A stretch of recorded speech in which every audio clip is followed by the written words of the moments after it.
Well, a bold attack by a 16-year-old on an elderly woman is gaining national attention, and this is why. Watch. I'm about to smack the old lady with the snowball when she come out the snow. Real shit. This is the skinny bop. The skinny bop. The skinny bop. The skinny bop. Smack her. Skinny bop.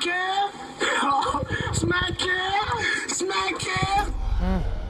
Arthur Idala is a Fox News contributor and a criminal defense attorney, one-time prosecutor. Also, Emily Tish Sussman, who's campaign director for the Center for American Progress Action Fund, and Buck Sexton, who's the national security editor for The Blaze. He's saying smack cam because this is apparently sort of an offshoot of the knockout game, only their goal is not to knock you out in this, it's to just smack you in the face, I guess. Why are the police saying this is not an assault? I don't know, Megan. I mean, here's the law. This is the law for Rochester. With intent to cause physical injury to another person, he causes such injury. All the injury has to do is it's got to cause her substantial pain. All she has to do is tell a police officer or a prosecutor, yes, that caused me substantial pain, and that's assault in the third degree. Why this wasn't charged as assault?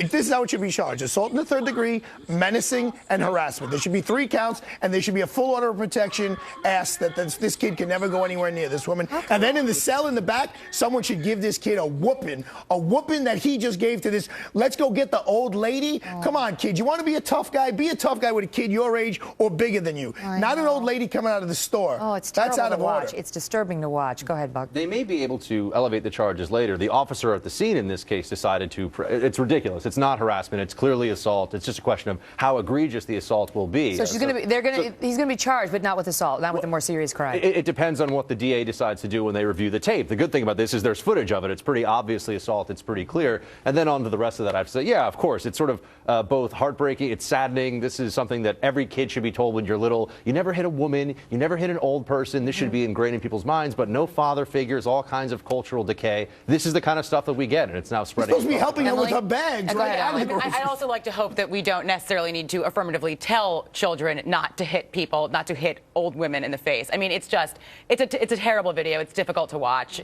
He shouldn't have done it. It's just so sad because apparently this is another phenomenon, unlike, not totally dissimilar from the knockout game.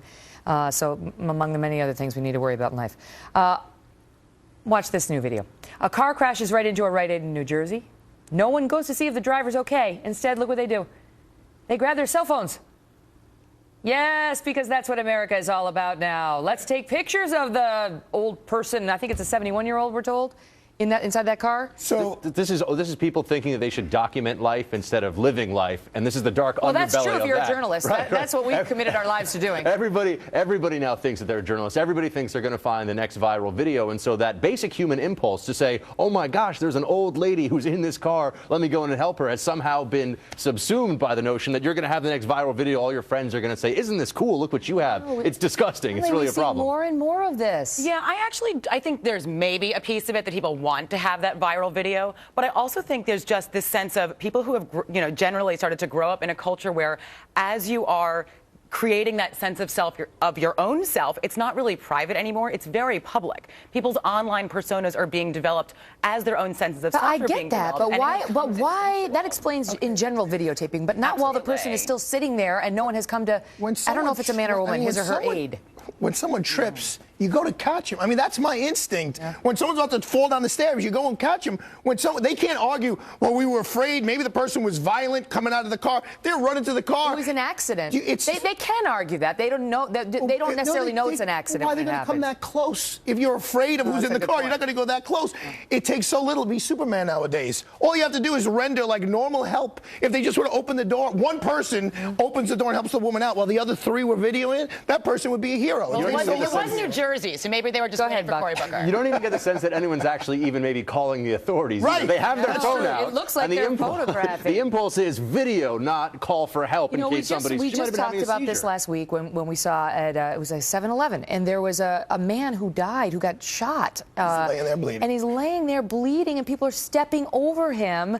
His mother says, "I can't even watch this. This isn't just a body. This is my son." People worry about the callousness of many in our society in today's day and age. Give you the last word.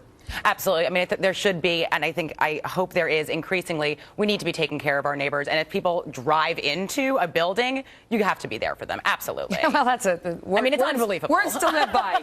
We want to know what you think. Like us on Facebook.com/The Kelly File. Leave a comment or send me a tweet at Megyn Kelly using hashtag Kelly File. Plus, Hannity at the top of the hour.